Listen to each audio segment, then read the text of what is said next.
कक्षा षष्ठी विषय सामाजिक भूगोल भाग के ही अध्याय क्रमांक 2 ग्लोब अक्षांश एवं देशांतर भाग संख्या 1 का जो ये अपना वीडियो प्रारंभ हो रहा है। सभी को नमस्कार।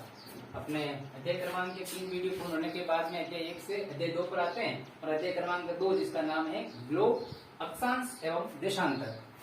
अब इसमें से जो अपना आज का प्रकरण है, जिस बिंदु की आज चर्चा करने वाले हैं, वो अपना आज का प्रकरण है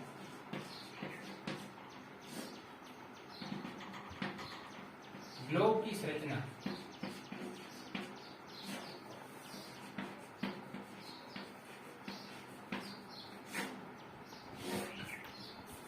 सामान्य तौर पर ग्लोब को पृथ्वी का लघु प्रतिरूप भी कहा जाता है, यानी कि ऐसा माना जाता है कि काल्पनिक तौर पर ये आकृति है जो ग्लोब आपके सामने एक प्रदर्शित चित्र है, इसमें जो ग्लोब आपको दिखाई दे रहा है वो पृथ्वी के समानांतर में है, यानी जिस अवधि या जिस रूपांतर में पृथ्वी झुकी हुई इतना इसको भी झुका रखा है और उसी रूप में विभिन्न प्रकार के महाद्वीप या विभिन्न प्रकार के महासागरों को इसके ऊपर दर्शाया गया है।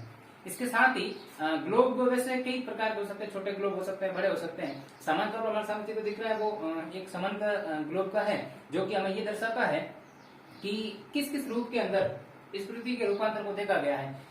एक तो पूर्व के वीडियो हम सभी लोगों ने देखा कि इस पृथ्वी को 2 ध्रुवों में बांटा गया है, यानी कि सामान्य तौर पर बीच में ये जो पृथ्वी के विषुवत वृत्त है, इस विषुवत वृत्त के ऊपर की ओर जो है वो उत्तरी ध्रुव है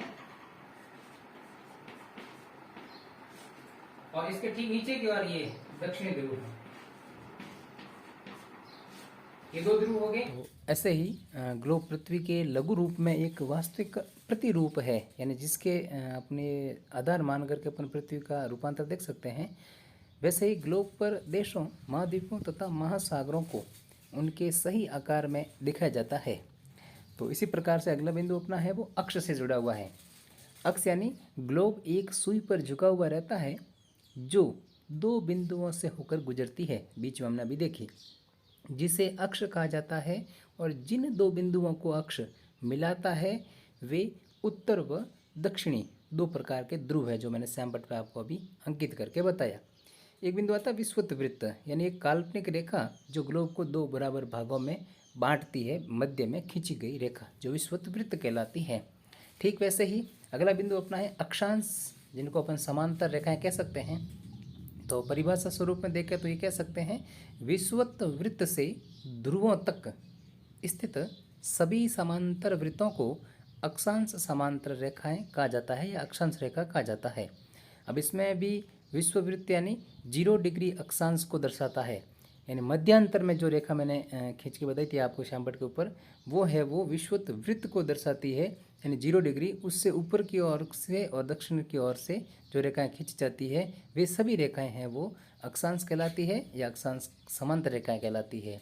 अगला अपना बिंदु है वो है विषुवत वृत्त के उत्तर की सभी, यानी जो विषुवत वृत्त मध्यांतर रेखा है उससे उत्तर की सभी समांतर रेखाओं को उत्तरीय अक्षांश कहा जाता है, जबकि जो विषुवत वृत्त मध्यांतर रेखा है उससे दक्षिण में स्थित सभी समांतर रेखाओं को दक्षिणी अक्षांश है वो कहा जाता है, यानी 2 भागों में बांट दिया उसको।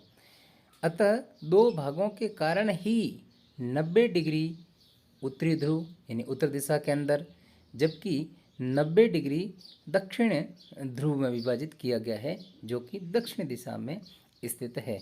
तो इस प्रकार से दृष्टांत में हमारे सामने 2 बिंदु आ गए। विषुवत रेखा जो मध्यांतर विषुवत वृत्त खींची गई है उससे ऊपर की ओर का उत्तरी अक्षांश हो गया, उसे नीचे की ओर का दक्षिणी अक्षांश, और 2 भागों में बांट दिया, उत्तरी ध्रुव और दक्षिणी ध्रुव।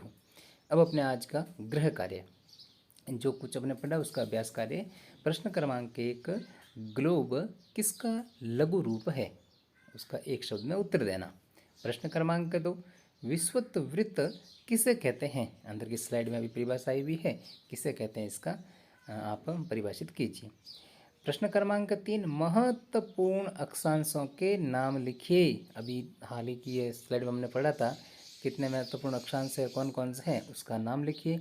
और अगला अपना जो अंतिम प्रश्न है वह है ग्लोब का चित्र बनाइए, यानी कि शुरुआती तौर पर जब अपने प्रारंभ किया था तो उस समय है वो ग्लोब का चित्र हम लोगों ने बनाया था, उसका रूपांतर है वो हम सभी लोग इसके अंदर देखेंगे, ऐसा आप सभी से आग्रह है। आप सभी पूर्ण कार्य अपने अभ्यास पुस्तिका में करेंगे। अंत में आप सबका बहुत बहुत धन्यवाद।